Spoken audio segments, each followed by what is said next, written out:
Got it. Let's go. Andrea, over to you.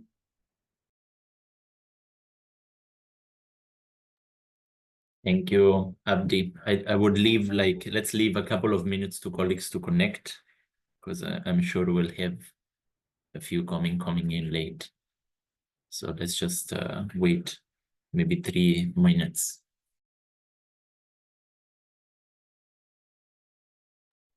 Okay, perfect. Let's wait 3 minutes.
Okay. I think we are 4 minutes over, so we may start. Just give me 1 minute.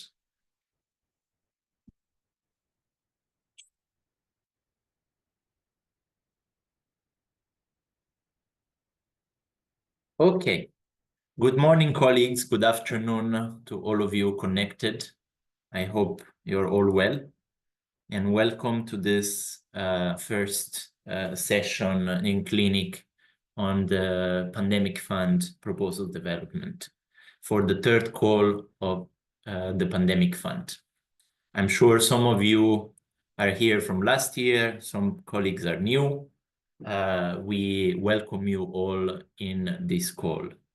I would just like to check if the interpretation is working fine. If you all are hearing me in the different languages. Est-ce que l'interprétation, ça marche dans toutes les langues? Portugais, anglais, français? Sinon, s'il vous plaît, de l'écrire dans la chat.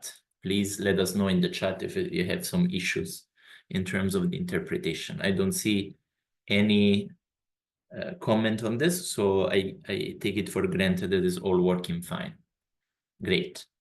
So let me just start by very quick introduction from the team who's going to accompany you, like in these clinics, which are starting today and continuing in the next 5 weeks.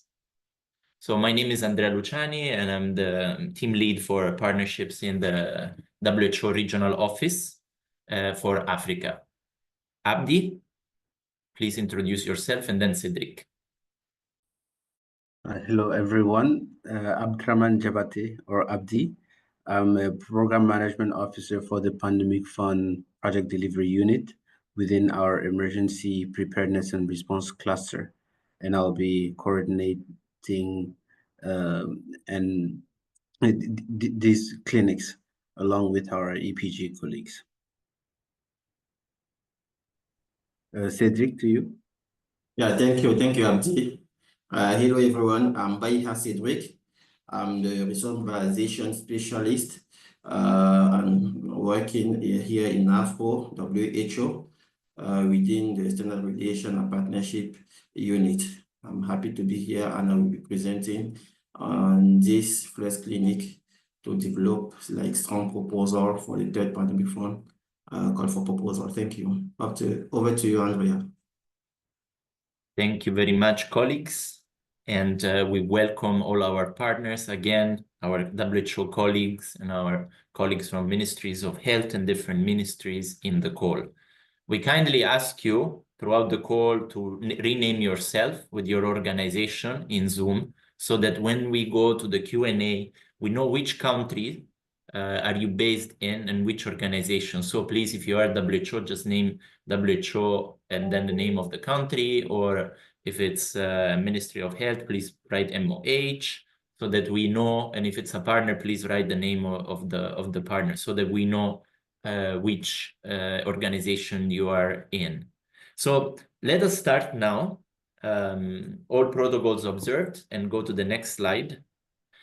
This is the agenda for today. We are already in the welcome and housekeeping, and then we'll do like a brief overview of the clinic series, and then we'll go to the meat of the session, which is going to be a live interaction where we'll go directly into the platform of the Pandemic Fund to show step by step how to develop and create your proposal. Throughout this, you'll have the possibility to interact with us, so that we have all the different questions shared within the group, and everyone can benefit from the response that we will give.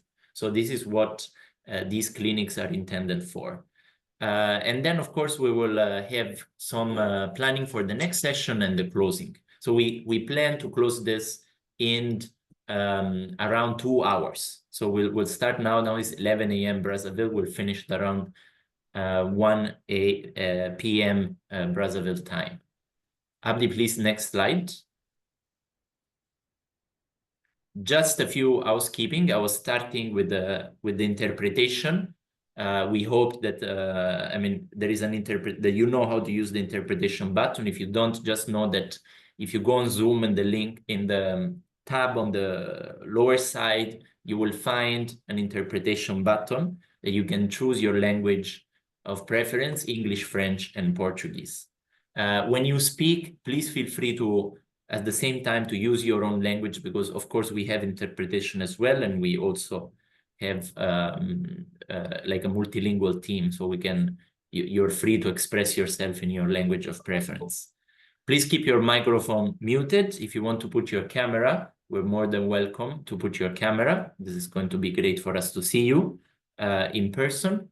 I already said about the renaming of your name in Zoom, so that we know your first name, organization, and country. And there is a Q&A also section in Zoom that you can use. And the chat can be used for comments. This session is being recorded, so you will be able to access this later on. We will share. There is no need for asking to share the presentation or share the recording. We will circulate a link for all of you where you will be able to access the recording and all the materials shared during this presentation.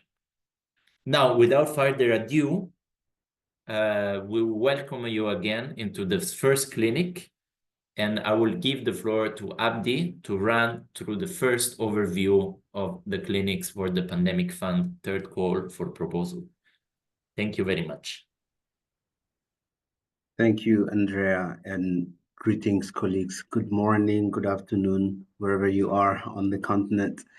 In this part, I will be overviewing the objectives, scope, and the expected outcomes of this clinic series.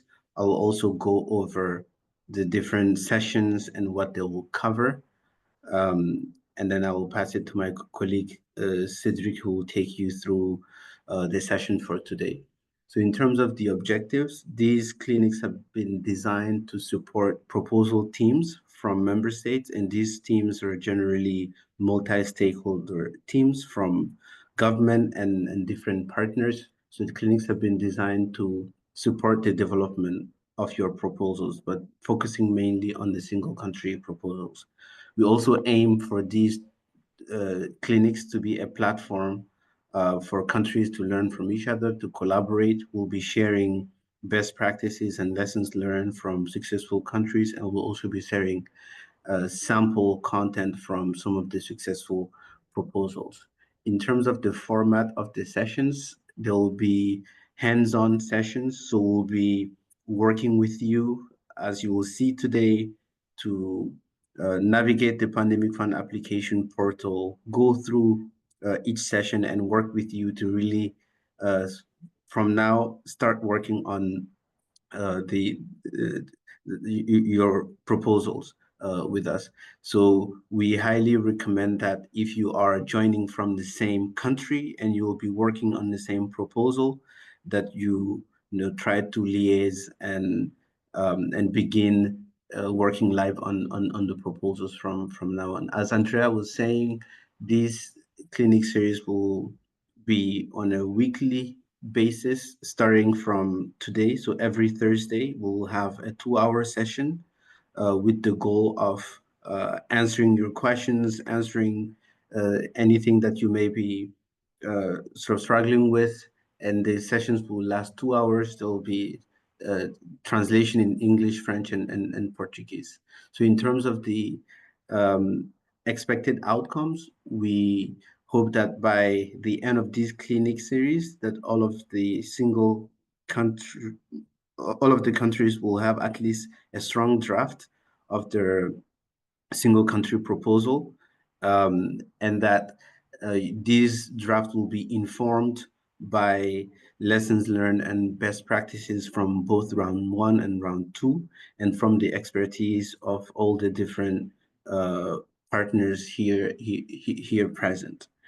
In terms of the plan for the session, we have planned for 6 sessions, starting with today's session, and each session will go through the different parts of the application form, from part A all the way to part E. And we have scheduled a last session as a problem-solving session, and this will be the space to come with any lingering questions that you may have on your proposal to take it to the finish line. So it will be the same time every Thursday, and we'll be working with you hands-on to fill live your application forms and answer any questions that you have. As you will see, there is no dedicated Q&A session, so feel free to raise your hand at any time during the sessions, ask your questions, or use the Q&A section. We have a number of people who have been through round 1 and 2 who are available to answer any questions that you may have in the chat. We also wanted to say that these are collaborative sessions. We are kicking this off as WHO Afro, so if you want to contribute to the organization of the sessions, please reach out and let us know. We'll take all the help we can get, and also feel free to raise your hand as a contributor, to share your experience or provide guidance. So now I will pass it to Cedric, to sort of take us through what will be required for these sessions before we go into the development of the application. Cedric, over to you. Thank you very much, Abdi. Merci beaucoup pour cette introduction sommaire sur le fonds pandémique. Nous allons ici parcourir, on va essayer de le faire pas à pas, les différents outils, les différentes plateformes que nous avons, qui ont été mises à jour, qui ont été mises à disposition depuis le 26 mars dernier, et voir comment est-ce que tous ces outils vont nous permettre d'avoir à la fois une information coordonnée, mais également de pouvoir soumettre à temps avant la date butoir du 6 juin prochain. Avant de commencer, j'aimerais peut-être qu'on se rassure que tous les pays sont intéressés, tout le monde qui est dans ce call, dans cet appel, est intéressé à soumettre une proposition. Dans le premier lien qu'on va ouvrir, Abdi, if you can share this link, c'est le lien de tracker pour pouvoir savoir exactement. Donc là, je vais partager mon écran. Abdi va partager le lien dans le chat. On pourra voir très exactement. OK. Good. On pourra voir très exactement ce fichier. J'aimerais qu'on prenne ensemble quelques minutes pour le remplir. Il peut être rempli par les points focaux OMS dans les pays parce que, comme vous le voyez, nous n'avons que 13. Nous n'avons que 13 pays qui sont inéligibles en tant que pour des soumissions pays parce que soit ces pays ont eu une allocation pour le premier round, soit le deuxième round, ou alors une allocation spécifique Mpox. Donc, l'idée est de pouvoir remplir ensemble déjà les pays à date qui sont intéressés pour la soumission pays. C'est le premier onglet que vous voyez. Donc, vous cliquez sur le lien qui est dans le chat et on le remplit ensemble pour pouvoir avancer aussi, pour voir en fonction des pays quelles sont les entités d'implémentation, tout au moins qui sont déjà positionnées, et aussi le type de proposition. Oui, David, c'est bien d'avoir levé la main, c'est interactif, on peut discuter ensemble. Je vous laisse la parole. Over to you.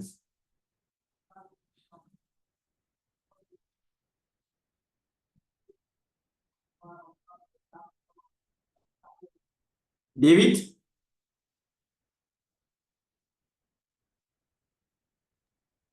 I think we can take it later. He's muted, it's saying. So Yeah. go ahead. You can write your question in the chat, David.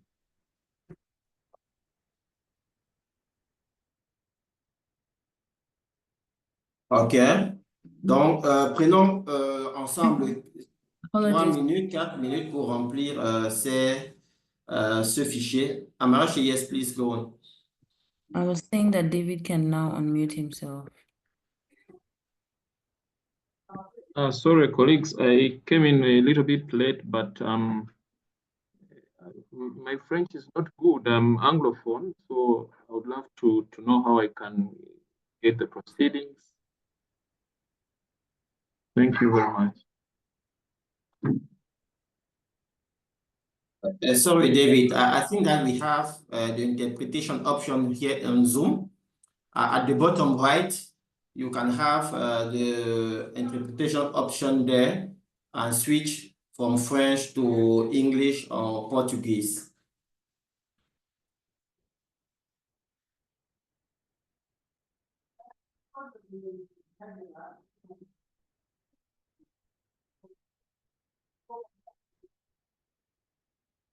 Alors, is it the option for more? No, we have three languages: English, Portuguese, and French. Yes, you have to press more where there are the three dots.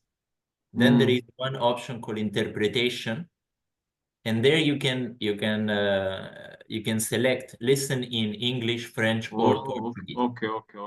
So if you select English, whenever English is not the spoken language, you'll have the translation, the interpretation in English. Ok, merci beaucoup. Je suis là déjà. Ok, merci. Okay, perfect. Please, colleague, can we keep thank you. Can we keep updating this file?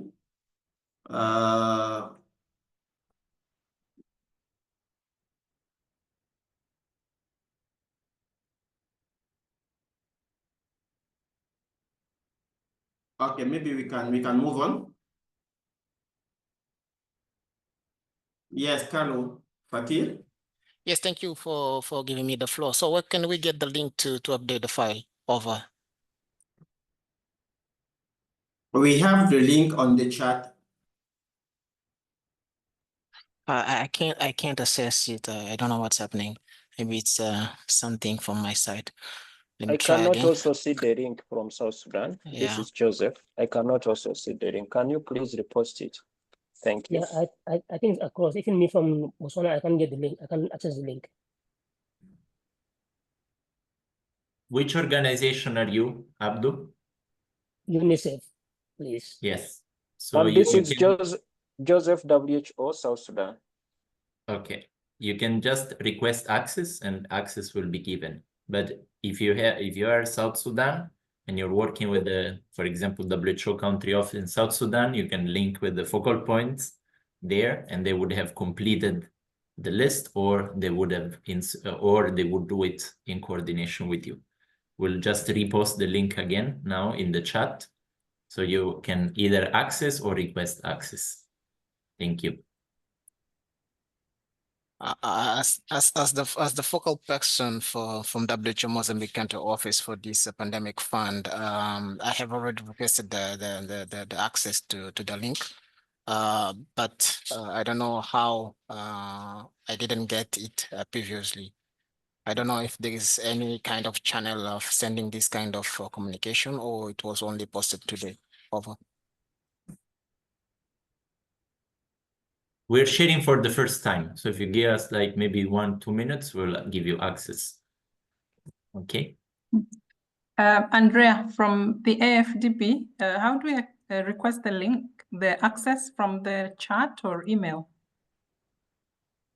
Hi, Susan. Hello. We already sent you, the list. And as soon as we'll be completed for AFDB, we'll send you the completed one. But let me share with you a link that is accessible to everyone, so Great. that you can look at it. Okay.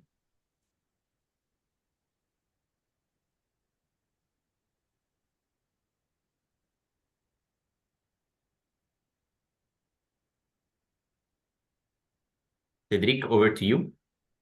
Yeah, thank you, Andrea.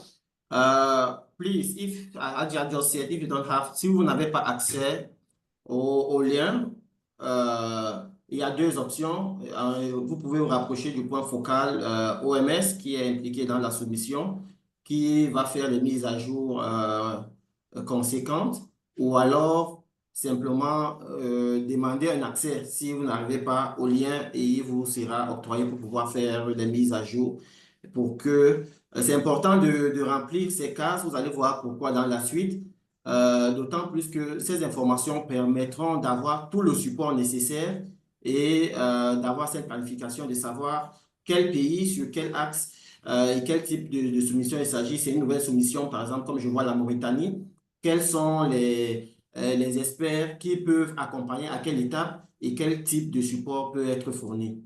Donc, je pense que pendant que vous vous occupez de cet aspect, on pourra avancer dans la soumission à proprement parler.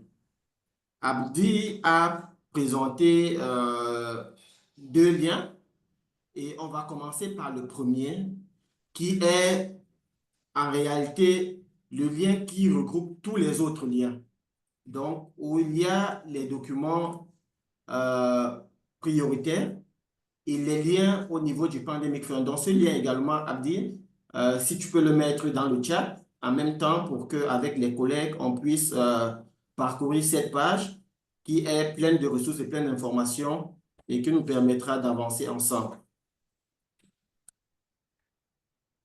Oh, je peux le faire directement. Cédric, c'est déjà fait. Super, super. Ah, OK.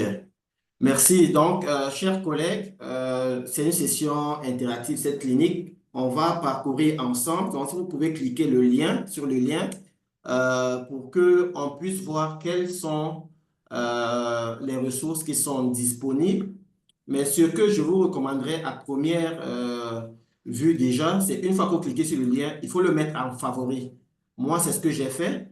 Donc, je suis sur un navigateur et je le mets en favori dans un dossier peut-être Pandemic Fund parce que chaque fois, on va devoir revenir sur ce lien, soit pour avoir des documents importants, soit pour aller dans le portail d'application. Donc, je pense qu'on l'a déjà ouvert ensemble. Le premier sous-lien dans cette page, c'est le portail application. On va y revenir plus tard puisque c'est le cœur même de notre présentation. Mais sur ce lien unifié, on peut avoir tous les documents qui sont nécessaires pour notre soumission. Donc, le cover letter template qui est la lettre d'introduction qui devra accompagner notre application. Nous avons maintenant le formulaire lui-même hors ligne, cette fois-ci, qui peut être téléchargé. Ça, c'est la version anglaise pour l'instant. Il y a la version en français et en espagnol qui sera disponibilisée plus tard. Mais au niveau de OMS Afro, nous avons déjà des versions de cette application en français et en portugais. Donc, vous pourrez travailler hors ligne parce que vous pouvez travailler hors ligne sur le modèle d'application définitif, initialement que ce soit en anglais, que ce soit en français ou que ce soit en portugais. Mais il ne faudrait surtout pas oublier que selon les guidelines de soumission, il faut à tout prix soumettre la proposition en anglais. Donc, il faudra prévoir un temps après le développement de nos propositions, si elles sont en français ou alors en portugais, il faudra prévoir quelques jours pour une traduction et une vérification. C'est un élément à prendre en compte. Pardon. Mais comme c'est un processus vraiment inclusif au niveau pays, qui prend à la fois les ministères, qui prend à la fois les organisations de la société civile, il faudrait que ce soit une langue qui soit accessible à tous. Donc, vous aurez à la fin de cette présentation où vous pouvez vous rapprocher du point focal OMS au niveau du bureau pays, vous aurez la version en français et en portugais en sus de la version en anglais de l'application hors ligne. Après le modèle de soumission, vous avez naturellement, je crois que vous y avez participé, il y a eu 2 sessions, 2 webinaires qui ont été organisés par le secrétariat du Fonds pandémique. Ces sessions-là, l'enregistrement était disponible sur cette page, mais bien plus encore, on peut revoir les enregistrements de ces sessions passées en cliquant sur le lien, la session du 1er avril et aussi la session de lundi dernier qui était celle du 7 avril. Au-delà de ça, vous pourrez toujours télécharger les PowerPoint, donc les présentations qui ont été utilisées pendant cette présentation pour vous familiariser au besoin avec ces présentations qui ont été faites du point de vue du secrétariat du Fonds pandémique. Donc, ceci est vraiment important pour pouvoir, comme vous pouvez voir, c'est un lien unifié qui peut avoir toutes ces informations. Mais toujours est-il que vous pourrez, le point focal qui a toutes ces informations, c'est le point focal OMS, notamment les chargés de partenariat qui sont au niveau du bureau pays, qui vont pouvoir guider tous les autres parties prenantes pour la mise à disposition de tous ces documents que nous pouvons voir là.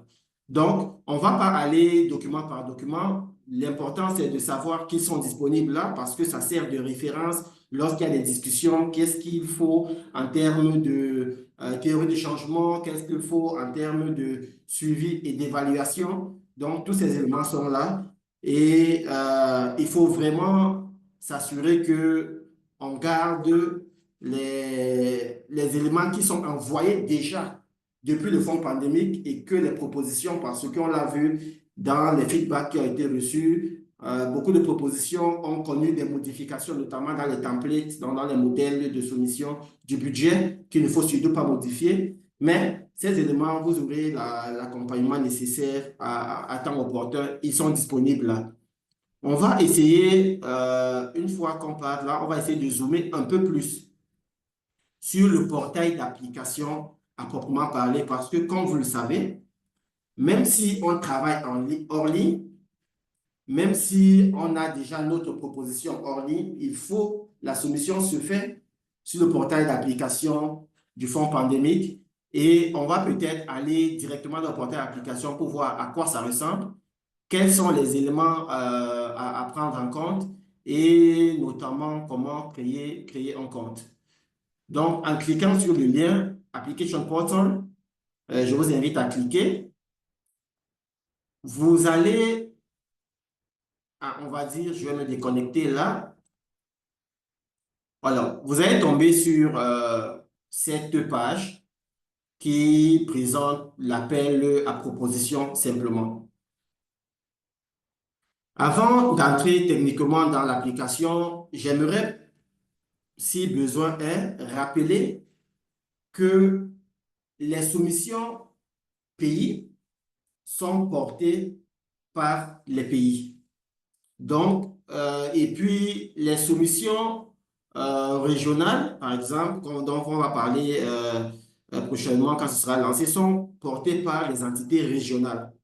Donc, en ce qui concerne les soumissions unipays, cette application doit être développée ou alors ce profil doit être créé par le pays qui, naturellement, techniquement, doit se faire aider par le point focal, le OMS, qui va pouvoir accompagner la création de cette application, ce profil d'application. Et je vais vous expliquer pourquoi, vous allez voir pourquoi dans la suite, parce que cela va vraiment fluidifier le travail et faciliter l'appui qui va être donné.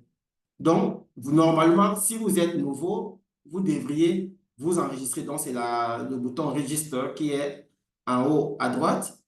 Moi, je suis déjà enregistré, mais vous devriez tomber sur un formulaire comme celui-ci qui vous permet, comme une boîte mail, de créer simplement votre profil. C'est aussi simple que ça. Vous allez vous faire accompagner une fois de plus par chargé de responsables de partenariat qui sont au niveau de chaque bureau pays de l'OMS pour pouvoir faciliter la création de cette application. Si vous avez déjà un profil, c'est un profil par pays et par application, vous allez plutôt vous enregistrer, même si vous êtes déjà sur cette page, en haut à droite toujours, vous allez plutôt vous enregistrer avec vos paramètres email et mot de passe. Il faut, bon, c'est plus simple d'enregistrer ça dans le navigateur pour avoir accès assez rapidement lorsqu'on en a besoin parce qu'on y revient chaque jour. Alors, là, je vais me connecter simplement. Vous devriez avoir ici une application ou alors deux si c'est une resoumission, mais une application un numéro qui correspond à l'application que vous allez créer. OK? Donc, vous pouvez commencer en cliquant sur Start. C'est à ça que ça ressemble là. C'est une application à laquelle j'ai été invité. Donc, je vais plutôt prendre une qui est vierge. Alors, c'est à ça que ça ressemble. Cette plateforme, nous avons, conformément au modèle de soumission, au template que vous allez voir, nous avons des parties en réalité qui sont 6 grandes parties, mais avant ça, nous avons les parties sommaires. Donc, les parties vont de A à F, mais avant les parties de rédaction à proprement parler, il y a des parties liminaires, notamment bon, vous arrivez à lire vous-même. Ce n'est pas sur ça que je veux me focaliser.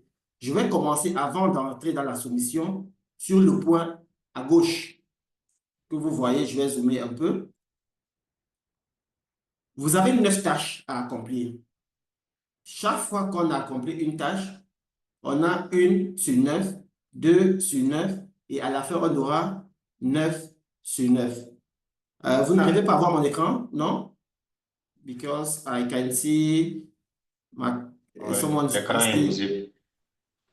Vous arrivez à voir mon écran?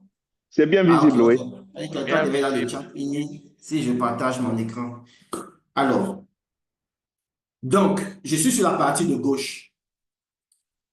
Je disais tantôt, quand on va évoluer, quand une tâche est complétée, ce qu'on appelle les tâches là, ce sont les parties qui sont à droite là. Une fois que l'étape est complétée, je vais faire ça ensemble avec vous tantôt. On voit 1 sur 9, ainsi de suite jusqu'à 9 sur 9. Quand tout sera complété, on aura en surbrillance. Yes, one moment. Abda. On aura en surbrillance à la fois le review et submit. Actuellement, ce n'est pas accessible parce qu'on n'a pas encore complété toutes les tâches. Yes, you can ask your question. This is very interactive. Please go on.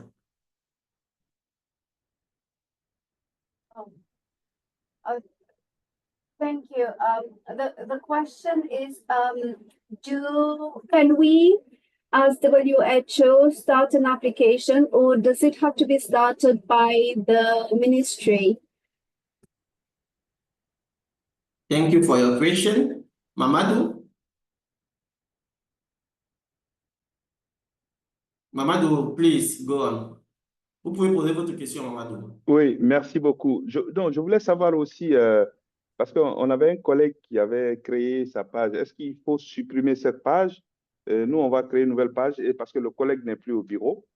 Est-ce qu'il faut supprimer sa page pour ne pas qu'on ait deux profils du pays? On garde un seul profil. Qu'est-ce que vous nous conseillez? Quelle est la solution? Merci. OK. Alors, je vais faire pause pour répondre directement aux deux questions. La première qui était de savoir si c'est le ministère qui doit créer un profil d'application ou alors, même en tant qu'entité d'implémentation, en l'occurrence l'OMS, on peut créer. Alors, la vérité est que l'application appartient au pays. OK? Et les entités d'implémentation accompagnent le pays pour faire en sorte que la proposition, donc l'application, soit en conformité avec ce que demande le fonds pandémique, d'autant plus que cela est obligatoire pour un pays de travailler avec 1 ou 2, mais parmi les 13 entités d'implémentation qui sont retenues.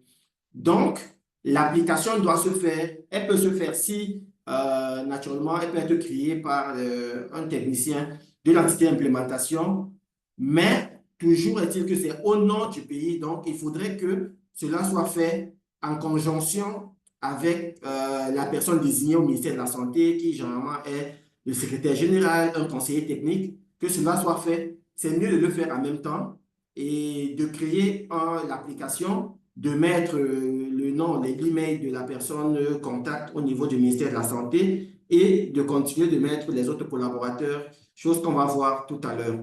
Donc, c'est toujours mieux ainsi parce que l'application, la proposition, c'est une proposition pays qui est portée par le pays. Et une fois que, Inch'Allah, on a cette proposition qui est retenue, c'est le pays qui est bénéficiaire. Donc, c'est cela. Pour revenir et enjamber sur la question de Mamadou, les profils ne posent pas problème. OK? Les profils ne posent pas problème parce que, comme vous allez pouvoir le voir là, sur une application, on peut inviter plusieurs profils.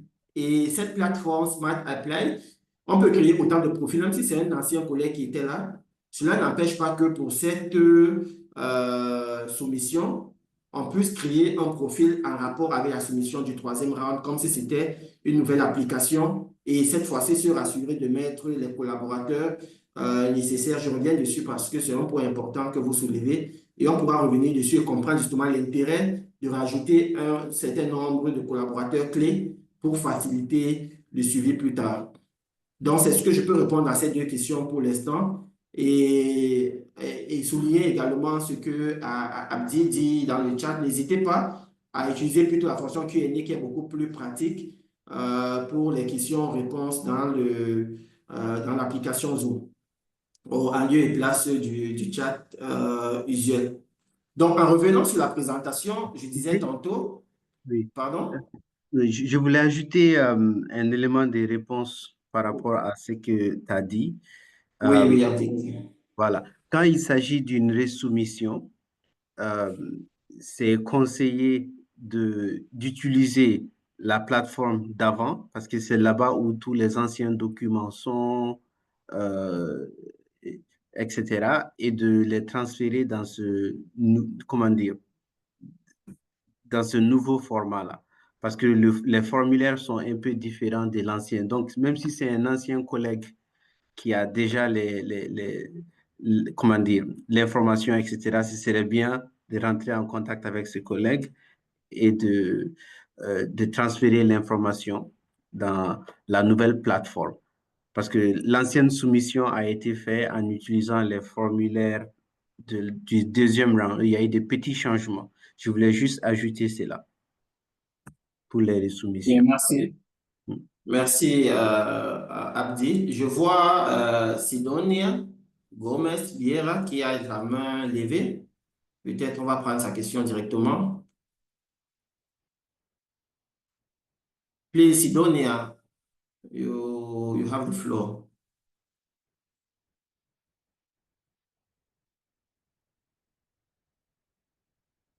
Donc, peut-être c'est une ancienne main. Elle pourra toujours utiliser la fonction Q&A.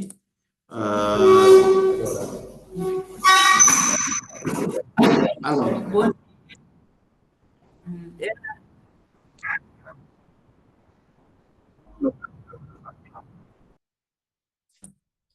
OK. Donc, une fois de plus, on va continuer notre présentation toujours de cette partie gauche qui est importante. Vous voyez là, pour l'instant, il y a mon nom et c'est écrit Owner, donc la personne qui est responsable de cette application. En dessous, il y a la possibilité de rajouter des collaborateurs, des personnes qui sont en train de travailler, qui collaborent naturellement, qui sont en train de travailler à enrichir la proposition. Il y a deux types de collaborateurs. Il y a juste les lecteurs. Il y a également les lecteurs et éditeurs. Donc, c'est un problème de droit. Donc, quand on rajoute un collaborateur, on clique là-dessus. Comme je disais, la personne peut voir et éditer. La personne peut juste lire.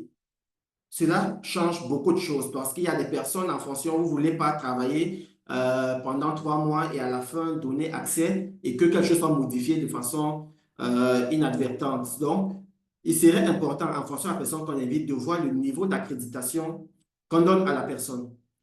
Ici, il faut simplement mettre le lien, du moins l'adresse email de la personne qu'on invite ou des personnes qu'on invite en séparant par des virgules. Je vais, par exemple, pour cette application, inviter Andrea, simplement.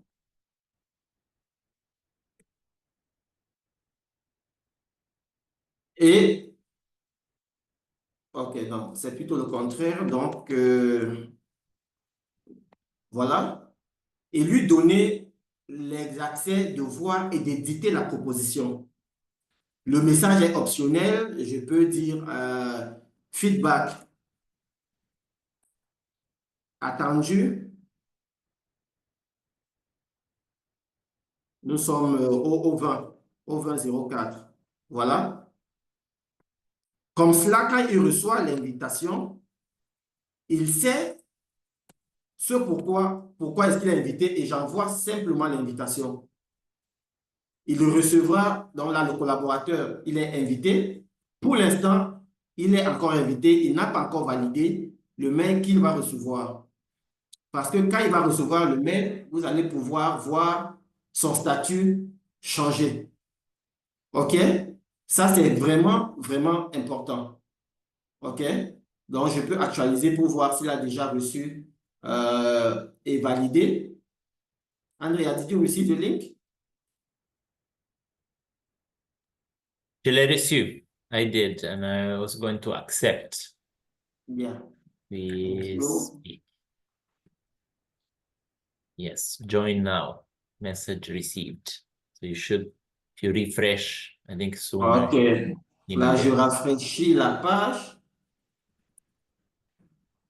A priori, Andrea a accès déjà à la proposition. Il peut voir et apporter des modifications à cette proposition qui, en réalité, ça, c'est une proposition pour les besoins de la présentation. Donc, il peut vraiment maintenant contribuer, éditer, cocher et décocher une case. Si toutefois, je me rends compte que j'ai commis une erreur, Andrea devait juste voir et ne pas éditer, je viens sur les trois points. Je peux soit changer l'accès, soit complètement, OK, je vois, j'ai reçu la notification, tu as accepté, soit complètement enlever l'accès, soit s'il dit n'a pas reçu la notification, réenvoyer une invitation. Donc là, je vais juste changer les accès et comme il n'y a que 2 accès naturellement, là, ça se transforme en View Only. Donc, il peut juste voir. Et vous avez vu, ce n'est plus Invited. Ça redevient que là, il est déjà confirmé. Parce que quand vous voyez Invited, ça veut dire que la personne n'a pas encore accepté. C'est très important de le savoir parce que vous allez parfois inviter des personnes et on reçoit plusieurs emails ou l'email s'est perdu dans les spams. La personne n'a pas vraiment reçu. Donc, il faut toujours regarder cet aspect. J'aimerais maintenant me focaliser sur cet aspect de collaborateur et inviter les collègues pour chaque application qui est renseignée dans le fichier Excel, s'il vous plaît, vous mettrez Andrea, Abdi et moi, donc Cédric, comme collaborateurs avec les droits voir et éditer. Parce que cela nous permettra de pouvoir apporter la revue nécessaire ou le complément d'information nécessaire utile lorsque le besoin se fera sentir sans forcément revenir au niveau du fichier hors ligne. Ça, c'est un aspect. Le deuxième aspect, Abdi l'a présenté initialement en séquençant les différentes sessions. L'idée est d'aller partie par partie. Donc, ce n'est pas attendre la fin de toute la rédaction pour pouvoir faire la revue. Parce qu'avec l'expérience, nous savons qu'il n'y a jamais le temps. À la fin, on reçoit beaucoup d'informations et on ne peut pas vraiment faire cette revue étape par étape. C'est vrai, les propositions se tiennent, mais vous savez, c'est comme dans un buffet. On peut commencer par une partie qui est quasi autonome et il faudrait vraiment adopter cette approche-là. Une fois que vous avez terminé avec le contexte à partie A, vous mettez en ligne, vous avez des personnes qui sont invitées, notamment Abdi, Andrea, moi et d'autres collègues qu'on pourra mettre également dans la boucle. À ce moment, on pourra commencer à faire la revue du contexte et identifier, peut-être à ce contexte-ci, peut-être avec des experts du cluster EPR, on peut changer cette direction. On peut rajouter tel aspect de contexte qui va être repliqué peut-être à la partie E qui est en rapport avec le monitoring, l'évaluation ou alors la théorie du changement parce que tout se tient. Mais si vous avez déjà tout écrit et on apporte un complément d'information au contexte ou à l'identification du problème, vous voyez que ça repose une question vraiment problématique en termes d'arbre à problème, d'arbre à solution, ainsi de suite. Donc, c'est vraiment ces bonnes pratiques sur lesquelles on aimerait insister pour que la maîtrise de la plateforme soit un outil qui nous permette de travailler en conjonction et pouvoir mettre sur pied des mécanismes de collaboration fructueux. Donc, une fois qu'on a terminé la partie de gauche, on peut rajouter autant de collaborateurs que possible, une dizaine, ce n'est pas un problème. Donc, au niveau du bureau pays, au niveau des pays qui appliquent, nous suggérons fortement, naturellement, le on, qui, même si ça c'est moi, je peux mettre, vous avez vu la personne du ministère avec du moins le point focal, avec les accès vue et édition. Je peux mettre une autre entité d'implémentation, que ce soit la FAO, que ce soit l'UNICEF, avec les droits pour pouvoir contribuer. Je peux mettre même un partenaire, delivery partner, donc un partenaire d'implémentation qui va également contribuer en fonction de la dynamique de travail que nous avons au bureau pays, que ce soit, j'ai vu AFDB qui est là, que ce soit une ONG, que ce soit, on peut vraiment travailler à mettre toutes les personnes utiles, je répète, toutes les personnes utiles dans cette application en se rassurant que on ne pourra pas perdre la quintessence de ce que nous mettons en ligne. Une fois de plus, je veux également recommander de garder une version hors ligne. Ne sait-on jamais, pour une raison inconnue, un aspect peut être supprimé, c'est déjà arrivé. Et lorsqu'on a toujours la version hors ligne, ça nous permet de copier, de coller au dernier moment quand on fera la revue pour soumission finale. Donc, vous avez votre version hors ligne, vous mettez partie par partie, mais vous la conservez quand même parce que cela, c'est un backup pour toutes nos activités. Donc, on va commencer rapidement avec la partie des tâches à droite, où pour ouvrir une tâche, on clique simplement sur la tâche. Donc, ça va ouvrir les différents éléments à faire. Ici, c'est vraiment de lire les notes privacy, est-ce qu'on veut vraiment soumettre et tout le reste. Donc, il faut lire naturellement. Et on coche lorsqu'on consent à partager les évaluations, etc. Est-ce que je veux partager la proposition? Et donc, je coche.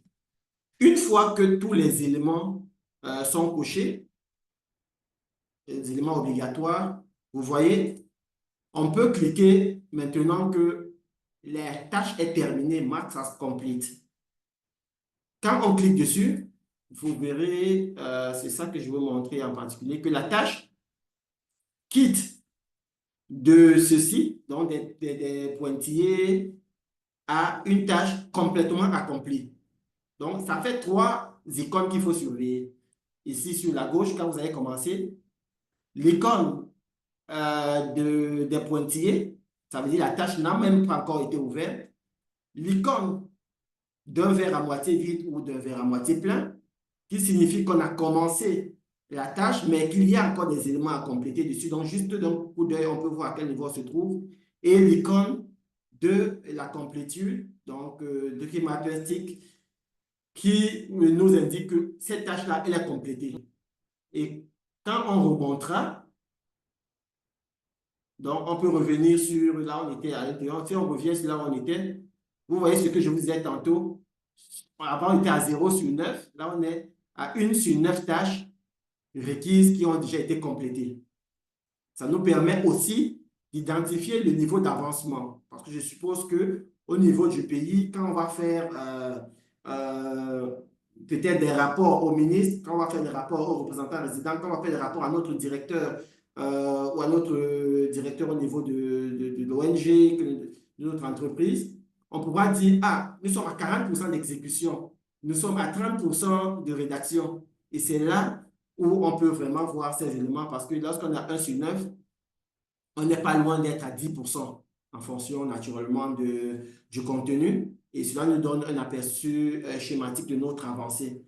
L'idée aussi étant que plus on se rapproche de la date butoir, plus il faudrait compléter le maximum de tâches possibles. Donc, pour votre propre monitoring de rédaction, il serait intéressant qu'on avance. Après chaque semaine, on se rend quand même compte qu'il y a une nouvelle tâche.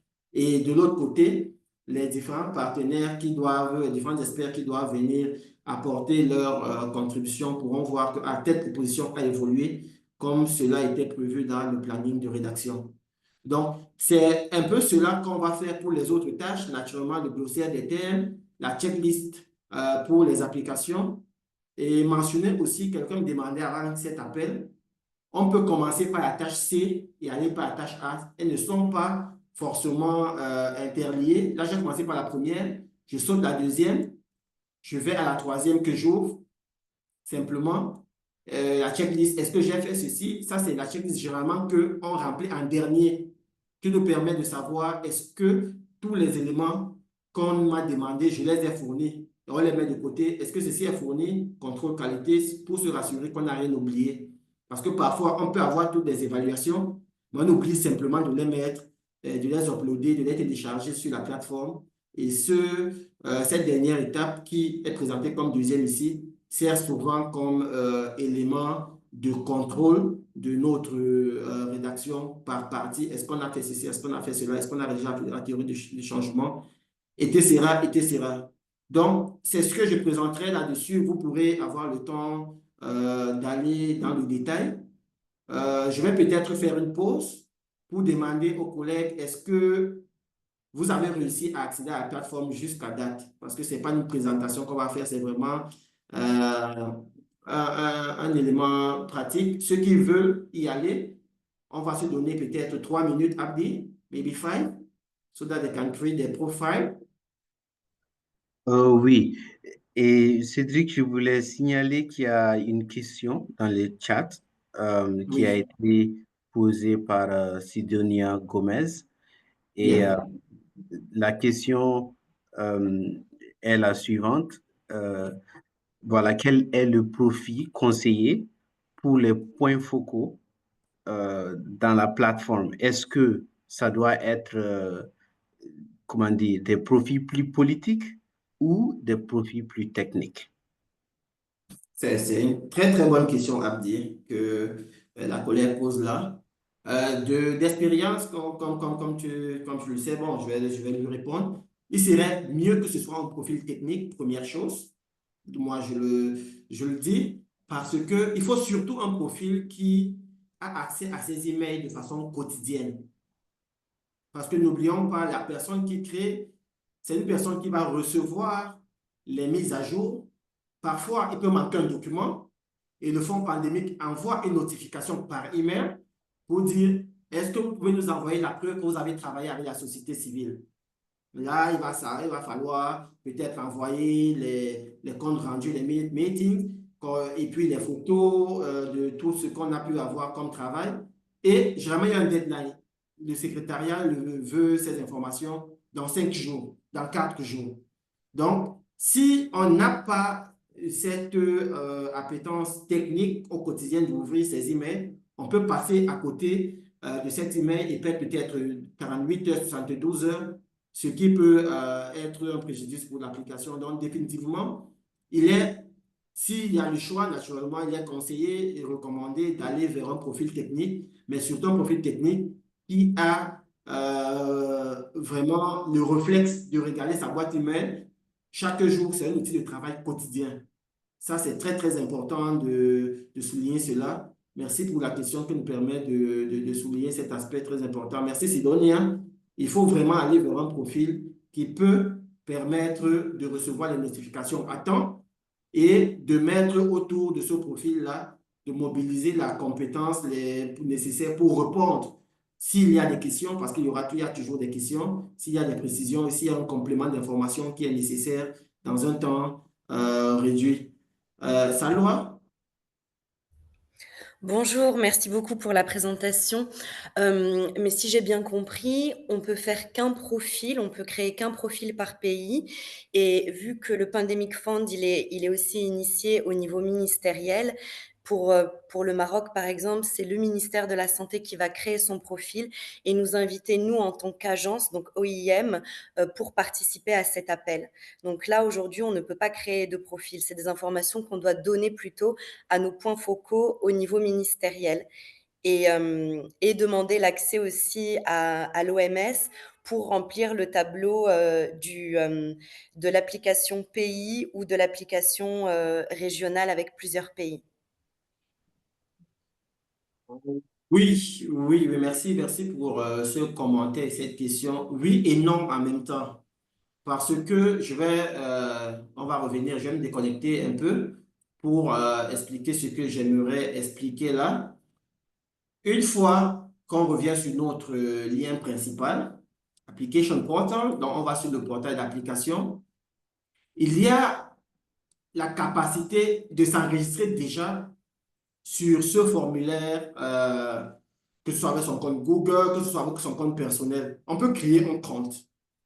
Parce que ce que le Pandemic Fund a fait, c'est de s'allier avec l'application Smart Apply. Donc, on peut créer un compte Smart Apply déjà. Ce qui nous permet, moi, par exemple, vu que j'ai un compte Smart Apply, que j'utilise depuis, je peux être invité à plusieurs, à voir et à faire la revue de plusieurs propositions. Je vais prendre cette proposition, puisqu'elle n'est pas encore remplie, donc c'est un secret de Polichinelle, qui est une proposition du Congo, la République du Congo, je pense, OK, qui a créé son profil et qui a invité des collaborateurs, comme je l'ai présenté tantôt, et je me retrouve ici au niveau de la liste, laissez-moi zoomer, donc, qui a créé son profil. Je suppose que ça, c'est un conseiller technique du ministère, M. Jean-Médard Kanko, et qui a invité, là je revois mon collègue Kandako, qui a invité toutes les parties prenantes. Il y a OMS, il y a UNICEF, et il pourrait avoir IOM, là c'est Dr Biao, il y a FAO, bureau régional, donc qui a invité plusieurs parties prenantes qui vont pouvoir contribuer à cette proposition. Mais le fait que je sois dans cette proposition ne m'empêche pas d'être dans une autre pour faire juste la revue. C'est-à-dire qu'on peut créer son profil déjà et pour les besoins d'exploration, on peut même créer un profil d'application, même si ce n'est pas le bon, pour voir comment ça marche. Et une fois qu'on a son profil, tout simplement, un profil comme un profil Google, n'importe lequel, on peut être invité, comme dans un Google Drive, Google Doc, à participer à la rédaction ou à la relecture de la proposition. Je ne sais pas si c'est assez clair. Donc, ça fait deux procédures. Abdi, please, maybe you. Oui, donc, je pense que ce que tu as dit, c'est très, très important. En fait, toute personne pour pouvoir contribuer à une proposition doit avoir un compte. Donc, tous ceux qui sont sur ce call, si vous voulez participer à des propositions, créez vos comptes. Maintenant, pour soumettre une application, c'est là où le compte du pays est important parce que c'est le pays qui va soumettre. Donc, même si vous créez votre compte, vous n'allez pas pouvoir soumettre. Mais c'est le pays qui va pouvoir soumettre. Et ce qu'on recommande en général, c'est que la création du compte qui sera le compte soumissionnaire soit fait par le gouvernement lui-même qui vous invite et vous êtes contributeur voilà, à cette application. Je pense que Cédric, c'est ce que tu expliquais. Maintenant, la question a été posée par rapport aux propositions multi-pays. Et là, on a mis en place un mécanisme de coordination sous le Joint Emergency Action Plan, JEP, avec Africa CDC et d'autres partenaires pour coordonner la soumission des propositions multi-pays.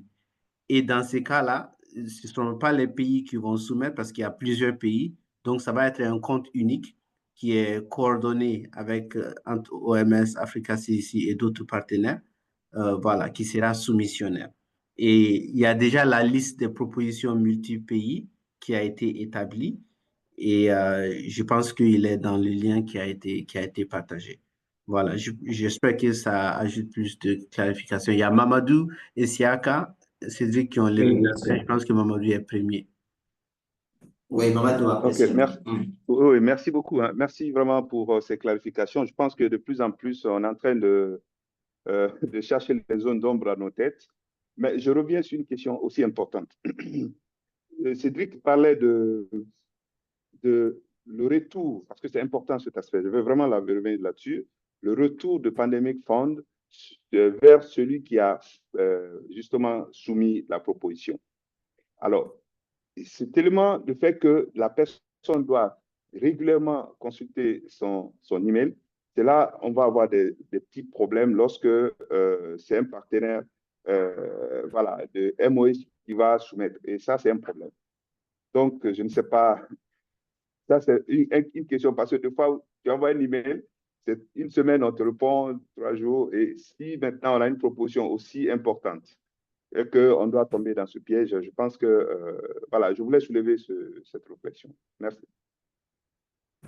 Merci Mamadou. Je vais y revenir. On prendra peut-être la question de Siaka. Peut-être elle va dans un sens similaire et avant qu'on ne revienne. Siaka? Oui, merci beaucoup à toute l'équipe. Hein. Non, ma question est plutôt en rapport avec mécanisme pour la proposition multi-pays. Donc, Abdi a répondu à une partie de ma question. L'autre partie est que quand est-ce que les pays vont recevoir les questionnaires? Peut-être que c'est par rapport avec le portail, mais nous, au Togo, on est dans le cas de cette proposition multi-pays et le pays est déjà prêt, les acteurs sont prêts. Nous attendons le questionnaire à tout moment pour qu'on puisse actualiser. Merci beaucoup. Abdi, je pense que tu peux répondre à ceci avant Oui, que... je peux répondre à ça très rapidement. Vous allez recevoir les questionnaires aujourd'hui pour les pays qui ont confirmé leur intérêt dans une soumission. Vous allez recevoir les questionnaires pour pour qu'on puisse commencer à travailler sur le contenu. Et si vous n'avez pas confirmé votre intérêt, faites-le le plus tôt possible. Il y a plusieurs emails qui ont été envoyés dans ce sens.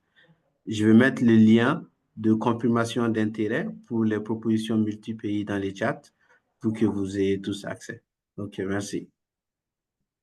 Super, super, merci. Je vois si il est très satisfait avec le pouce. Ibrahima, on va peut-être prendre également la question pour ne pas te faire languir. Merci beaucoup. Merci. Moi, je vous remercie pour cette communication et cette présentation. En fait, je posais la même question que Siaka. C'était la première question. La deuxième question, vu que c'est les pays qui vont soumettre et que vous parlez de délai de soumission, comment ça va se faire avec les pays? Parce que souvent, on est là en tant qu'appui auprès des pays et ils vont faire les profils et puis on va les aider à soumettre. Maintenant, comme il y a le délai de soumission, comment ça va se faire la coordination pour qu'on soit dans le délai pour pouvoir soumettre le document dans le temps? Merci à vous. Merci, Ibrahima. Je vais revenir vers toi, Amadou, un peu plus juste après. Ibrahima, désolé, vous êtes dans quel pays? Excusez-moi, je suis en Guinée-Conakry, dans l'équipe EPR OMS. Merci. Ah, oui, oui, oui. Ce sera une soumission ou la première soumission? Guinée? Non, ce n'est pas la première soumission.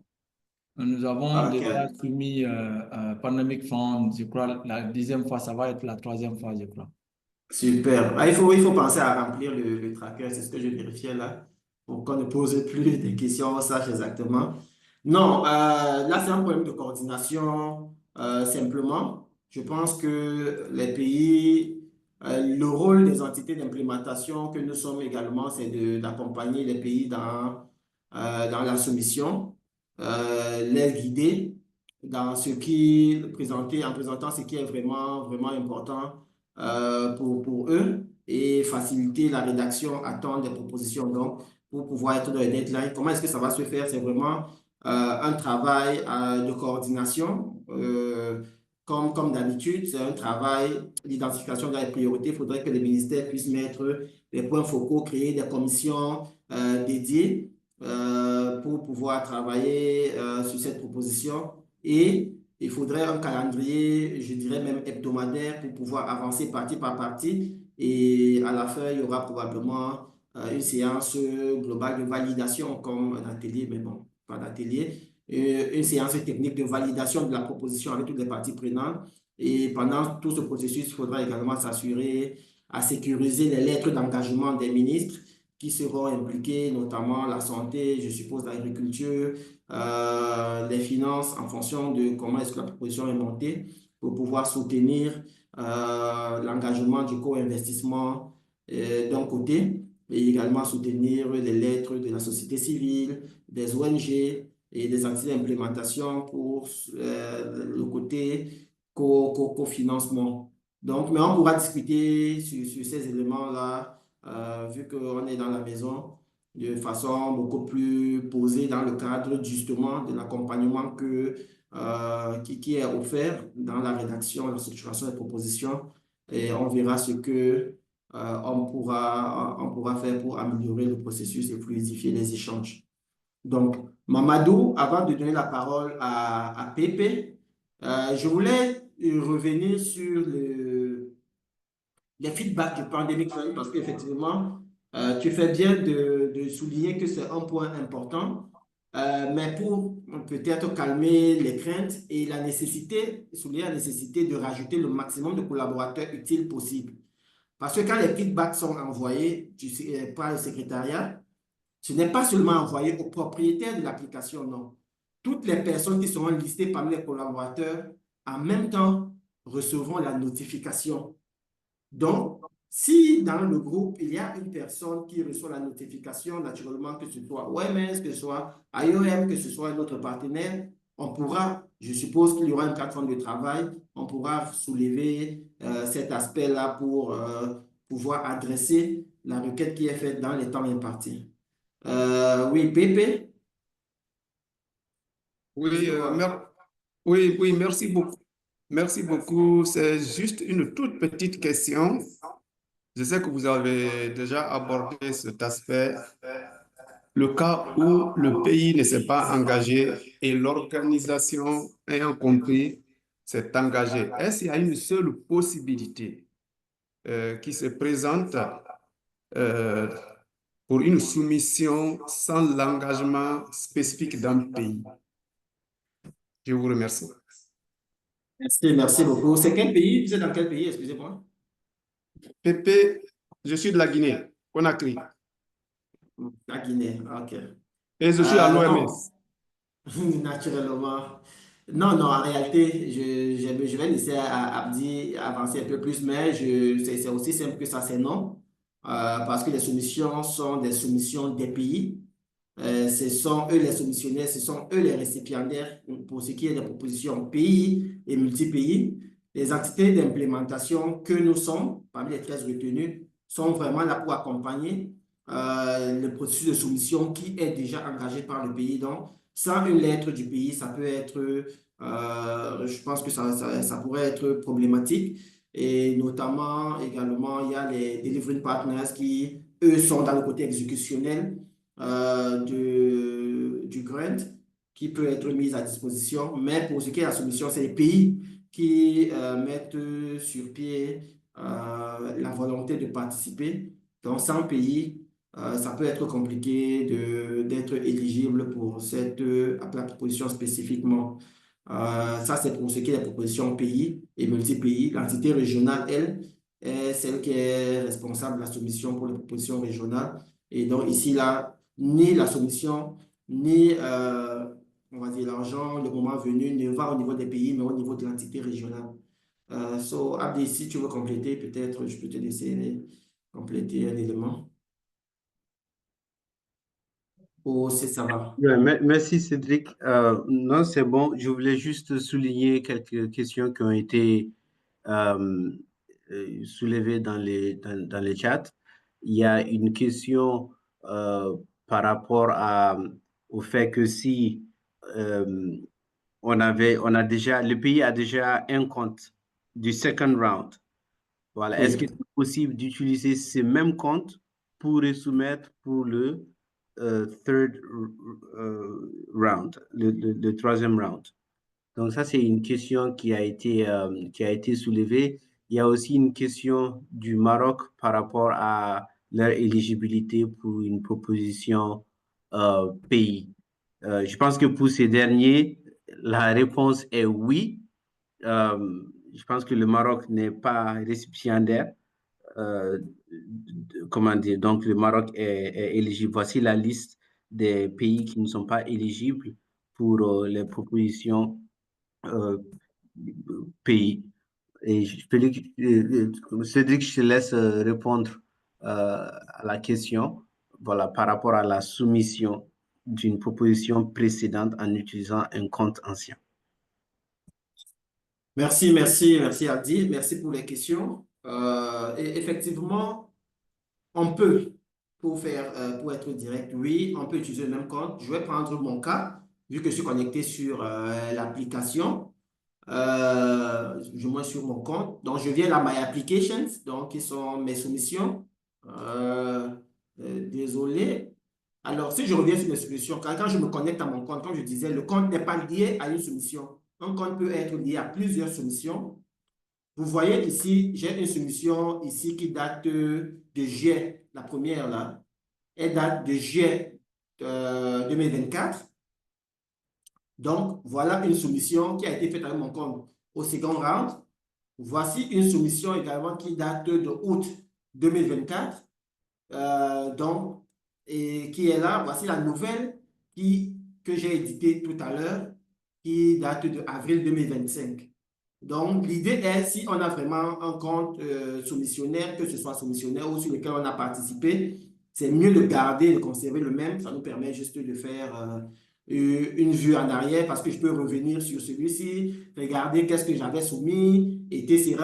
Donc, vous voyez là, à la fin, ce sera ça, hein. Ce sera soumis, toutes les personnes qui sont impliquées, tout ça sera validé. C'est vers là qu'on va. Naturellement. Donc, l'idée est que oui, pour répondre on peut utiliser le même compte, ce qui est recommandé.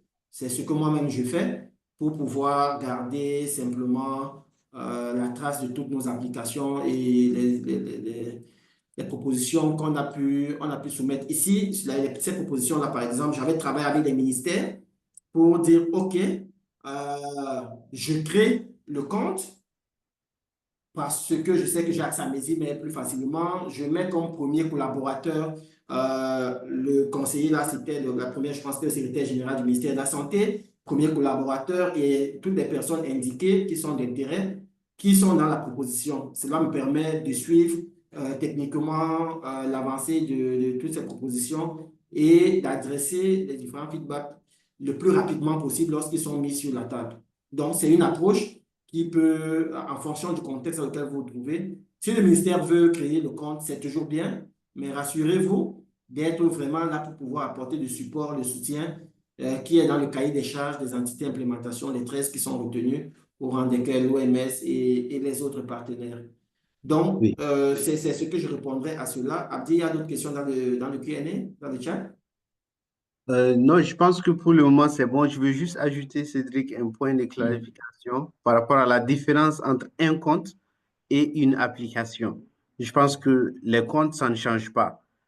Mais il faudrait penser à soumettre peut-être une nouvelle application en utilisant la documentation du 3e round, parce que je ne pense pas qu'il y ait la possibilité, même si vous avez une ancienne application, de l'éditer et de la resoumettre. Donc, oui, vous pouvez utiliser votre compte ancien, mais non, il faudra créer une nouvelle application si c'est vous le soumissionnaire principal pour votre pays, en utilisant le même contenu qu'avant. OK. Merci, Abdi. Donc, pour revenir sur la présentation, je veux rentrer un peu plus dans les détails pour que vous ayez une meilleure compréhension de la plateforme. Vu que c'est un outil collaboratif, il peut arriver parfois qu'on se perde un peu qui a fait quoi, à quel moment. Donc, ici, il y a 2 onglets. L'onglet des différentes tâches de l'application et l'onglet de l'activité qui présente un peu, là je vais cliquer dessus. Qu'est-ce qui a fait quoi, à quel moment? Donc, chaque personne qui en compte, quand la personne s'est connectée sur l'application, on voit à telle heure la personne a édité telle partie. Cela permet vraiment de faire l'analyse ou le tracking de toutes les contributions étape par étape. Ça, c'est vraiment important dans le suivi, surtout vous travaillez tous avec Teams, Microsoft Online, Google Docs. C'est important parfois de voir les versions, qui a fait quoi à tel moment. C'est un peu l'esprit derrière ce monde qui s'en vit. Alors, par rapport à ces éléments également, vous vous rappelez que j'ai invité Andrea comme collaborateur éditeur il y a 30 minutes de cela. Je peux voir, juste en regardant l'application, que le 4e élément, Andrea a fait une édition. Vous voyez son nom juste à côté. Il a fait une édition à 10h45. Donc, cela permet également de voir qui est la dernière personne qui a travaillé sur quelle partie, juste en regardant le nom apparaît à côté. Donc, c'est vraiment ces éléments-là qui vous permettront de travailler de façon un peu plus fluide. Ce qu'on recommande en réalité, c'est de travailler simplement sur sa version hors ligne, d'avoir 3, maximum 4 personnes qui peuvent éditer sur la plateforme. Cela permet vraiment de garder ce groupe restreint et de conserver un certain niveau de contrôle qualité. Donc, les autres personnes peuvent être là, elles peuvent voir, elles peuvent lire, mais 3 ou 4 personnes qui peuvent éditer au niveau de la soumission pays, une personne par organisation majeure, c'est vraiment ce qui est recommandé. Toutes les éditions supplémentaires se faisant hors ligne au travers des formulaires en français, en anglais, qui seront traduits tous, qui sont hors ligne et qui seront mis à disposition. Je vais avancer simplement pour terminer cette session pratique en ouvrant la partie A, parce qu'il faudrait bien qu'on commence à voir la soumission à proprement parler. Comme je vous disais, les 4 sections initiales, que ce soit la note de privacy, donc le glossaire des termes et puis la checklist d'application, tout cela, c'est vraiment des éléments préliminaires. La soumission commence à proprement parler à la partie A, qui est une partie en rapport avec le contexte, les objectifs et tout le reste. Donc, je clique simplement dessus. Et sans rentrer dans ce qui me semble être évident pour tout le monde, j'aimerais préciser un aspect on l'a déjà vu plusieurs fois, c'est la limitation des caractères. C'est très important, la limitation des caractères à prendre en compte. Pourquoi? Parce que si on travaille hors ligne et on met sur pied, par exemple, un contexte très intéressant, bien écrit, avec des phrases qui se tiennent et tous les connecteurs logiques, mais on dit environ 500 mots, parce que c'est ce qui... Mais 500 mots, c'est une estimation, parce que le système ici, rappelez-vous, on ne va pas télécharger le formulaire d'application, on va copier partie par partie pour coller ici. Donc, ce qui est hors ligne, c'est vraiment comme un brouillon. Quand c'est OK, si c'est en français, c'est traduit, si c'est en portugais, c'est traduit, si c'est en anglais, tant mieux. On copie partie par partie et on colle. Il faudrait que, quel que soit le nombre de mots, c'est environ autour de 500, un peu moins, il faudrait que le nombre de caractères, espace y compris, les caractères spéciaux y compris, donc tout ce qui est tréma, tout ce qui est accent circonflexe, tout ce qui est tiret court, tiret long, il faudrait prendre en compte le fait que ce soit moins de 3500 caractères. Ce que moi je dirais, c'est de viser en général 3000 caractères. Je vous recommande de viser 3000 caractères et vous savez, parfois il y a certaines phrases, il faut la mettre comme telle, elle est trop belle. Là maintenant, on peut s'autoriser d'aller et on s'autorisera toujours plus ou moins autour de 3200 caractères sans se prendre la tête à savoir est-ce qu'il y a des caractères spéciaux et tout le reste. Parce que si on calcule exactement 3500 caractères, on va sur Word, parfois on valide là-dessus ces 3500 caractères. En copiant, s'il y a des caractères spéciaux, s'il y a des tabulations un peu plus larges, on peut perdre 1, 2, les 3 derniers mots. Et vous savez qu'une phrase, un paragraphe sans les 3 derniers mots, ça peut prêter à confusion et ça peut changer complètement parfois le sens de notre idée. Donc, visons 3000 caractères, ce qui peut se dire à 3500 caractères, ce qui peut se dire en 3000 caractères, et on s'autorise plus ou moins 200 caractères, donc 2800, 3200 pour rester toujours dans un contenu digeste et qui nous permettent de délivrer la quintessence de notre section.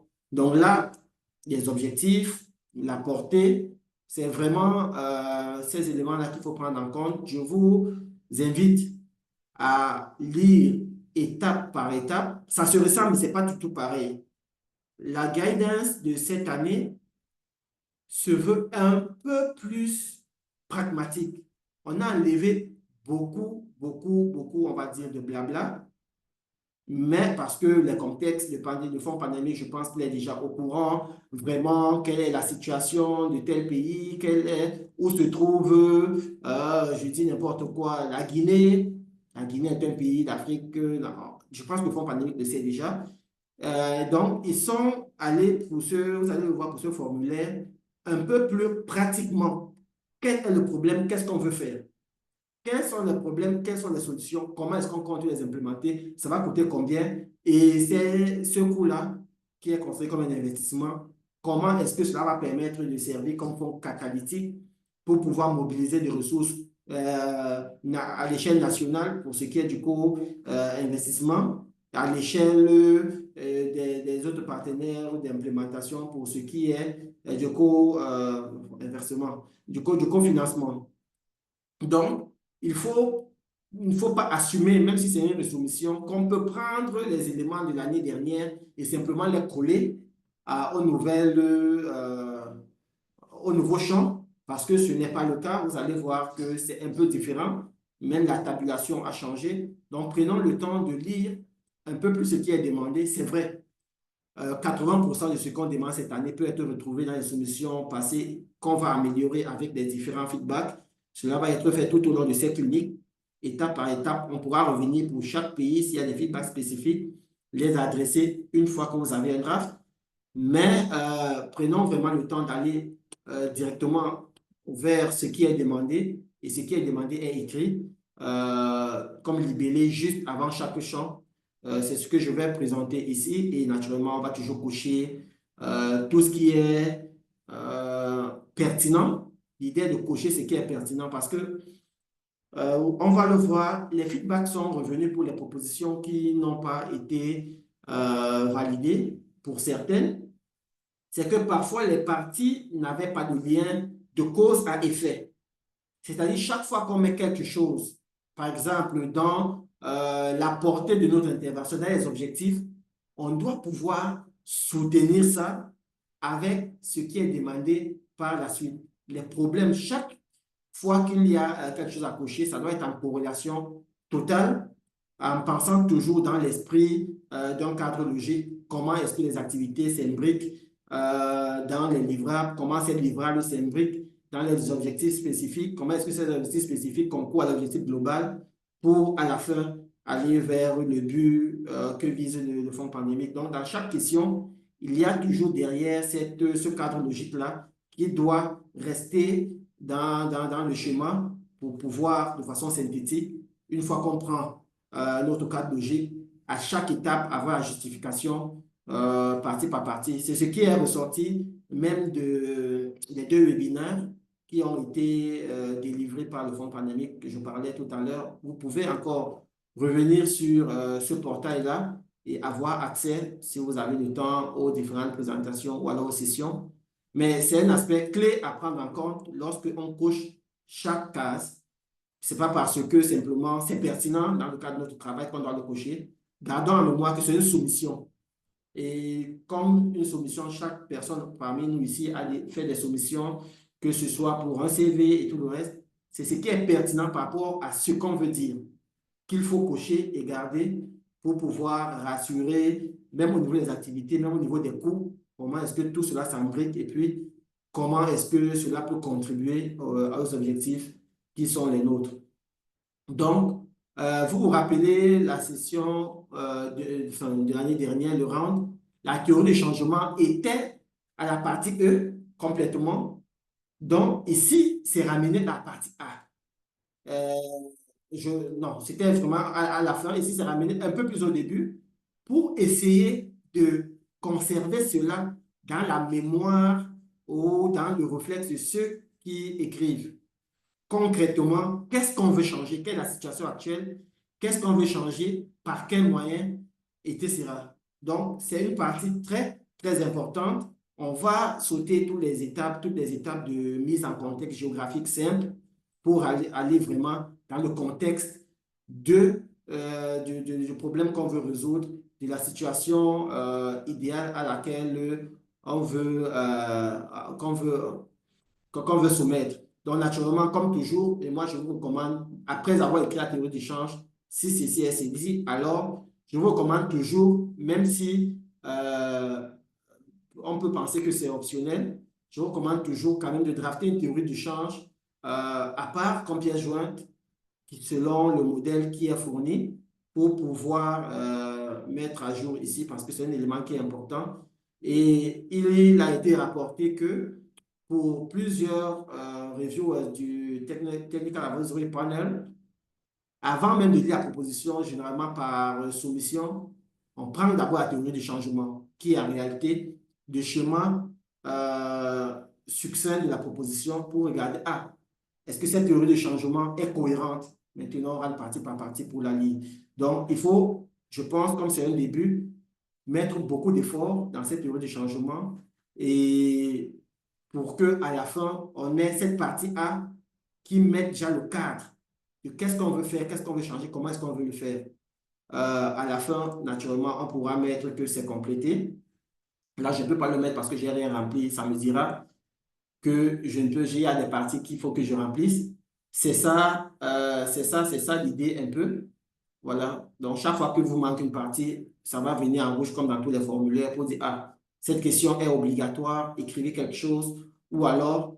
Mais on peut commencer. Si on n'a pas terminé, au lieu de mettre que c'est terminé, mark as complete, on peut simplement enregistrer et continuer à travailler sur une autre partie. C'est aussi une option. Donc, ça nous permet de valider ça, de revenir et de continuer sur autre chose. C'est une étape. Parfois, ce n'est pas terminé, mais on met d'abord les éléments parce que c'est pour la revue. Donc, chaque fois que vous mettrez les éléments, là, par exemple, partie A est terminée de notre point de vue, à nous, en Guinée, mais on voudrait que Afro jette un coup d'œil. On ne mettra pas ça comme terminé. Il faut juste cliquer terminé quand, par exemple, les personnes qui sont supposées faire la revue ont déjà fait la revue. Ils ont dit, de notre point de vue, tous les feedbacks sont intégrés. Là, maintenant, vous mettez terminé. Ça vous donne vraiment l'état de la complétude. Mais si c'est encore sous revue, même si vous avez déjà tout mis, laissez quand même en enregistrement et en édition, ce qui permet de savoir que cette étape a encore besoin de feedback, ça a encore besoin de retour, ça a encore besoin d'un complément d'information. Donc, c'est ce que je présenterai grosso modo sur cette partie A, qui est assez schématique. Ça a maximum 5 questions, du moins 5 parties. Il faut pouvoir les remplir et commençons par là pour qu'à terme, on ait les parties A pour toutes les propositions, peut-être dans les 2 premières semaines du travail, la première étant la coordination, la deuxième étant vraiment la rédaction de cette partie A qui va cadrer l'intervention au niveau du pays et voir maintenant comment est-ce que ces éléments peuvent être utilisés pour catalyser le développement des 5 autres parties restantes. Donc, s'il y a des questions, on va les prendre à cette étape. Oui. Oui, il y a quelques questions dans le Q&A, c'est que je voulais porter à ton attention. Voilà, la première question, c'est une fois qu'on appuie sur terminer sur une partie, est-ce que c'est possible d'y revenir après et de l'éditer? Ça, c'est la première question.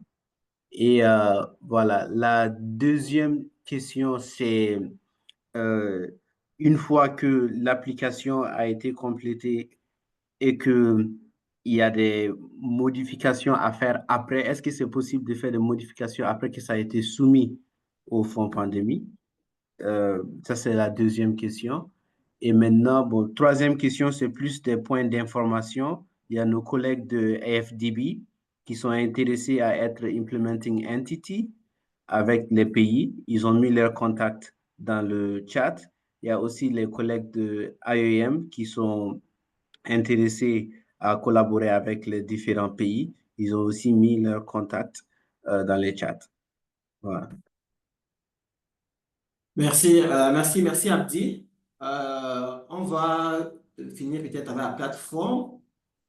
Techniquement, si une application n'est pas encore soumise, donc si on n'a pas encore cliqué sur Submit, tout est encore éditable. C'est-à-dire, si je reviens sur le premier point, par exemple, que, ça c'est, normalement on devrait, alors oui. Donc, le premier point semble être terminé, mais oui, là, parce qu'il n'y a plus rien à modifier. Mais si on se retrouve quand même que oui, il aurait fallu éditer quelques coquilles, il aurait fallu rajouter un élément, il aurait fallu décocher une case, on peut revenir sur les 3 points qui sont là donc, dans la tâche, la première qui est complétée là. Donc, moi, je reviens pour commencer. Là, 1 sur 9 est complétée. Laquelle? La première. Donc, je clique là-dessus et ça vaut pour les 9 autres. Alors, je vois que je ne peux pas éditer directement, mais si je viens sur les 3 points, je peux soit télécharger cette partie à part, ce que je recommande de faire toujours. Je peux réinitialiser complètement comme si je n'avais rien fait et je peux éditer. Donc, une fois que j'ai cliqué sur éditer, vous voyez que je peux commencer à cocher et décocher encore. Je peux cocher et décocher.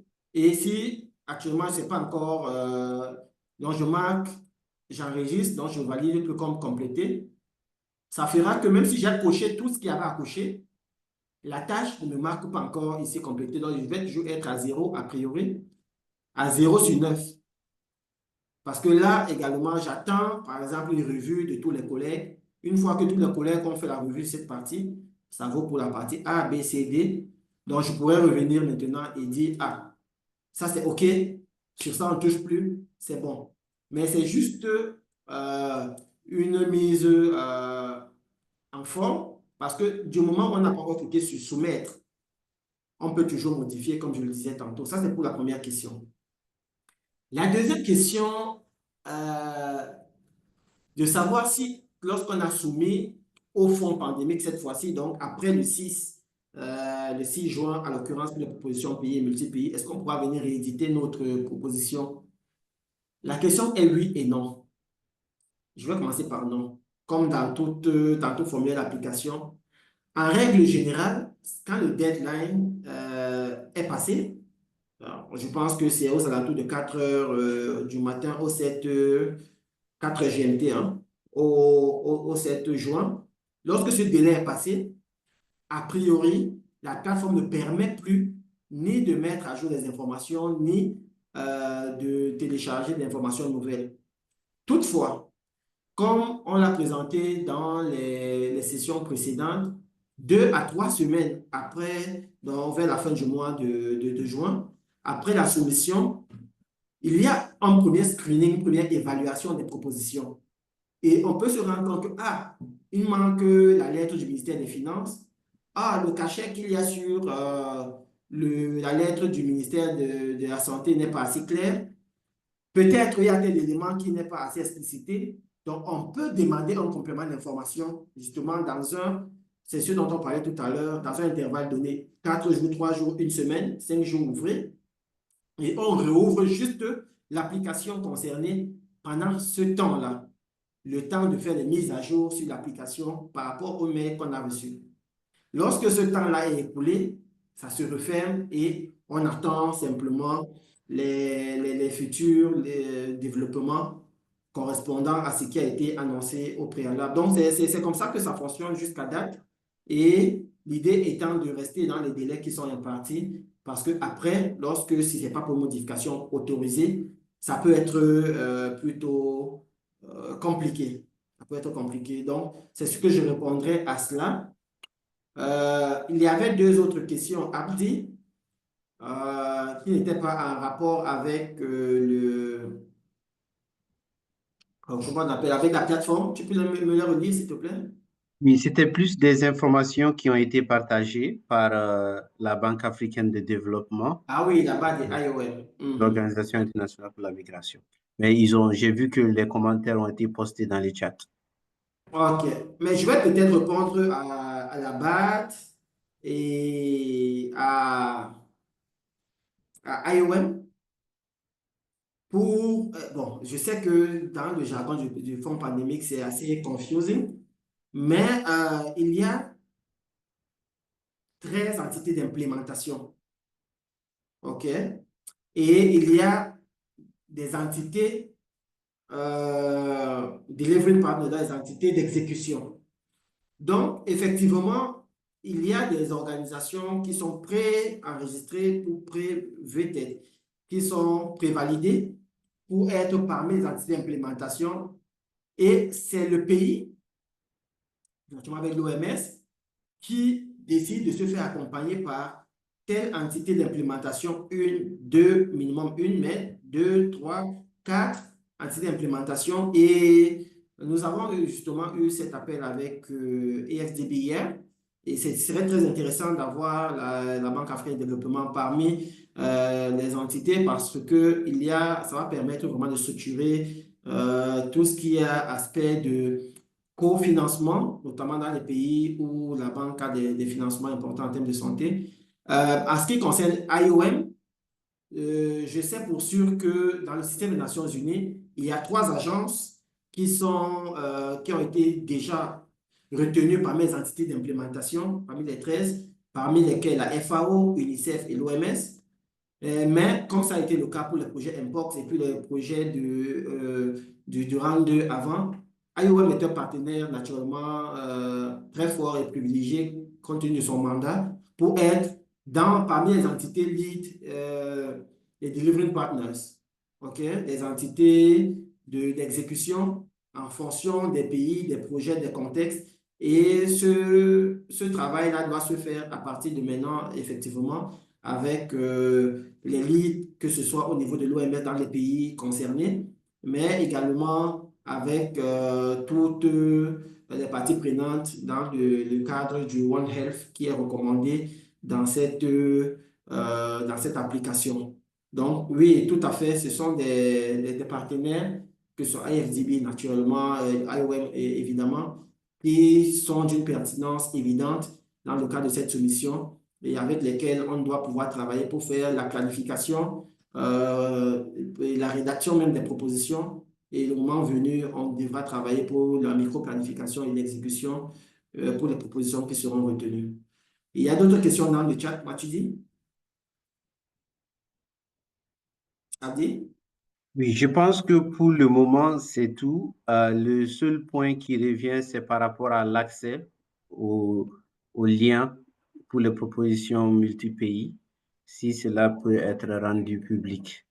Mais je pense que peut-être qu'on a des limitations sur notre système et on verra après si on peut partager avec les gens.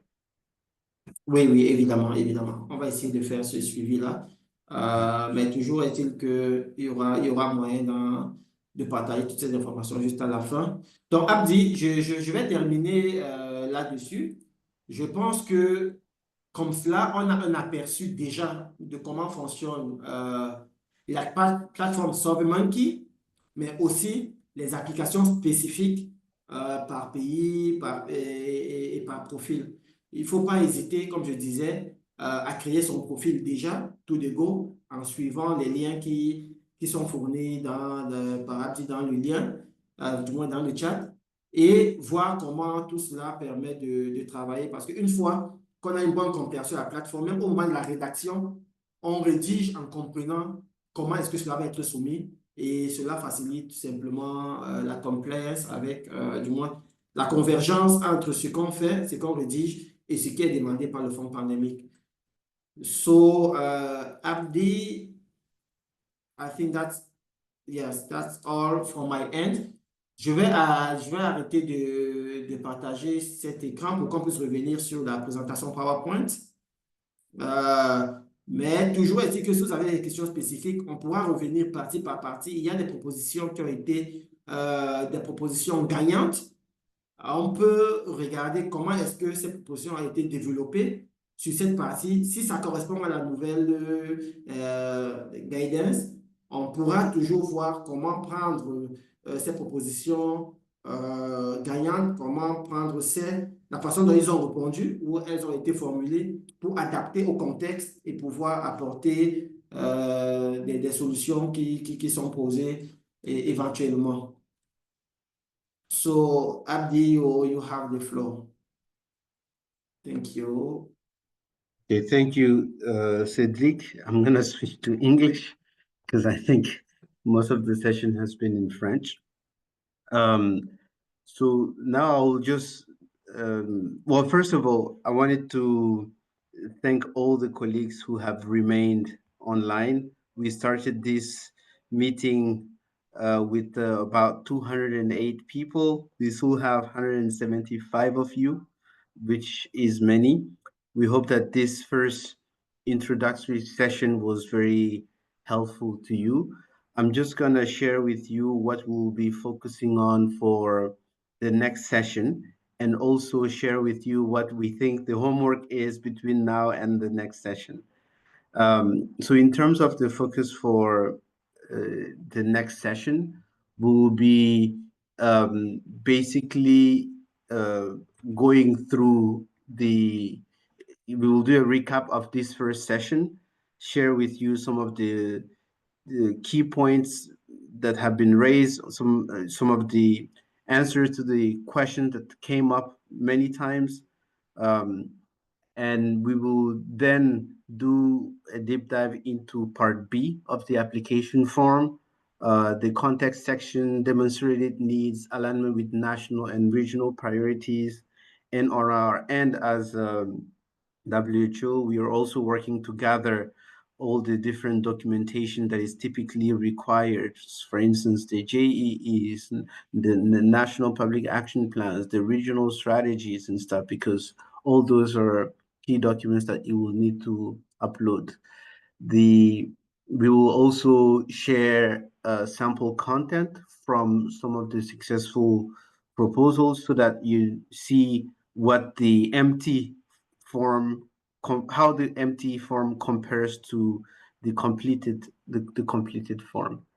And we really encourage you at country level to start coordinating with your ministries of health and other ministries to create the account that will be doing the submission, to invite the different collaborators. I think as per the Pandemic Fund's guidance, these should generally be the implementing entities. And as Cedric has said in the beginning, it will be really important to invite Andrea, Cedric. We have put the emails in the chat as contributors so that when it comes to the submission, we can sort of help you get to the finish line. I remember last year, there were many sleepless nights trying to, make sure all the different proposals have all the documentation required before submission. So that's what we have sort of captured in this slide. So between now and the next session, which will be on Thursday, you have 1 week. Go ahead and create your own application, your own account on the SurveyMonkey platform. You can play with it and sort of go through all the different forms. And I think most importantly, as I was saying, try to, if you haven't done so, we know many countries have already done so already. They have set up their committees to start designating who will be creating the account, who are the collaborators, and some are even having workshops next week, in-person retreats to start working on, the technical content. And yeah, so next week, you can come to this platform with questions that you have so that we may help you answer it. With that said, I will now pass it to Andrea to close today's session. Thank you for staying with us. Thank you very much, Abdi, and thank you very much, colleagues. And thank you for your active participation. I think it was a very rich first session. As said, we have all the materials that is going to be shared and accessible. We also have, as you know, in all country offices, colleagues, this is especially for our partners and for the colleagues in the ministries, WHO offices that are ready to support you in this endeavor. If you have any additional question that was not covered during these sessions, please feel free to share it with us via email. We are here to support you in this endeavor and throughout. So not to make it long, I think 10 minutes before the closing, we can close this session and see you in other calls or in the next clinic next week. Thank you very much, Abdi. Thank you very much, Cedric, for an excellent presentation. Thank you very much.